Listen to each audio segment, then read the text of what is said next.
And we are back in Baltimore. General George Patton may have said it best, that courage is fear holding on just a minute longer. A fitting mantra for the U.S. Army in missions past and present. Today's mission, well, beat Navy.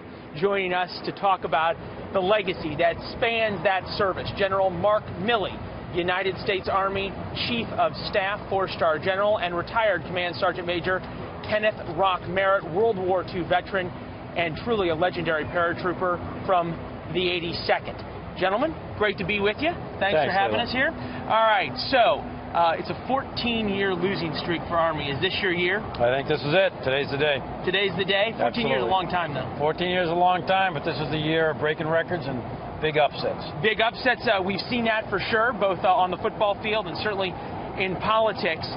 What makes you so confident in Army this year? Well, Army's got a very solid team. They've got the number 2 defense. They got some great rushing going on. There's been a variety of factors, I think. They got good, solid players. They still have their starting team. Navy's down to their 3rd-string quarterback, so we'll see. Yes. Navy's never to be underestimated, though. They're a great team also, but I think today's today. All right. Well, we'll see. Army 6-5, but everything is redeemed if all of a sudden you win today, right? It's all that matters. Absolutely. All that matters. Sergeant Major, I want to take you back to this game in 1944. You would have been probably right before the Battle of the Bulge there, and all of a sudden you get the news in the cold and in the snow that was that battle, that Army beat Navy in 44. It raises your spirits, right? It certainly did. It must have been around the 17th or 18th of December, 1944. And we had moved out 82nd Had for the Battle of the Bulge, and I heard that news, and that was good news. That's the only good news I'd heard for a while, you know. But anyway, yes, I felt great about it. You know, and you think about that, General. You know, 1944, there were a whole lot of men and boys in harm's way, and that's still the case today, whether it be Syria, Afghanistan, Iraq, or a lot of places we can't talk about. Well, that's right. We've got the Army. It's got about 187,000 soldiers right now deployed in 140 countries worldwide. You mentioned them: Afghanistan, Iraq, Syria, and elsewhere where they're in harm's way. And today's game, for sure, it's Army versus Navy, and these cadets and midshipmen are going to put it all on the line and try to get in each other's end zone. But at the end of the day, they're going to go shoulder to shoulder and fight the enemies of our country with their commissioned officers. So it's really America's game, and it's about the American people. We keep hearing that term, America's game, and right. It's easy to forget as you sort of watch the fight on the football field what these men are going to go do, some of them just in 6 months, as they go join the Army, the cadets and midshipmen. It's an Army that's been at war for 15 years, though, and we've heard so much during this presidential campaign about the issues of military readiness. How ready is the Army? How well equipped is it, or is it beat down? Are those 177,000 soldiers tired? Well, the Army's not tired, not beat down the way you're putting it, but we have significant readiness challenges. We've got capacity and capability issues. All the service chiefs, myself included, have testified to that to the Senate Armed Services Committee. So we've got work to do. Are you hopeful, optimistic that what the new Commander-in-Chief is talking about? What do you need? What does the Army need to fix this? Well, we'll give that to the new Commander-in-Chief when the time comes. But we obviously have needs and readiness and capacity size, and we want to make sure that our Army is bigger, stronger, and fit to fight, so to speak. So I think that we're looking forward to some days ahead where we're going to get some plus-ups, hopefully, from the United States Congress and from the current and next administration. You know, and as we talked before the show, just today an announcement, 200 more troops heading to Syria. Front page of today's Wall Street Journal saying the Pentagon, this is the headline, Pentagon to show Trump tougher options. Can you shed any light on that?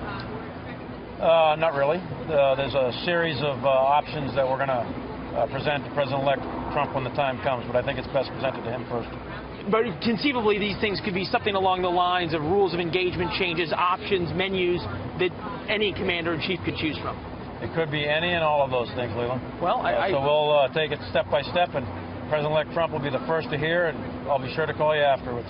Well, we'll appreciate that. We have that promise on tape now. We also have on tape. Don't count on it. Yeah, I didn't think so. Well, hold on. So we're not going to count on the phone call, but we can count now on Army beating Navy. I think that's a pretty good prediction for today. All right, so we've got that on tape. Command Sergeant Merritt, you wore the uniform of the 82nd Airborne. That is the same uniform that is going to be honored here today. And as you think back to your time in the Army and the time now.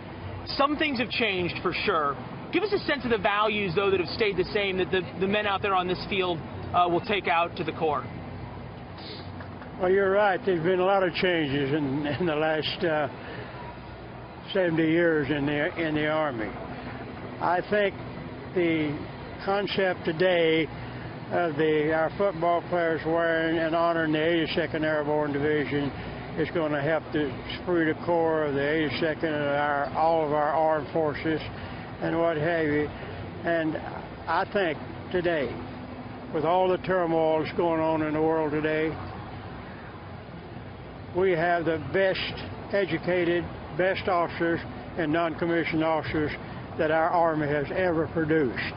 All you have to do is, and I not only say the 82nd, but I include all the other 9 divisions that we have, is the same way. I agree that we need maybe a bigger Army, not a better Army, but a bigger Army. But a bigger Army. Well, that's certainly something that President-elect Trump has talked about. Certainly something that the Joint Staff has talked about as well, in terms of more equipment, more men. After 15 years of war. Gentlemen, thank you both for your service. Enjoy the game. Generally, should I let you lead one? Go Army, beat Navy? Absolutely. Go Army, beat Navy. There we go. Thanks, gentlemen. Thank you.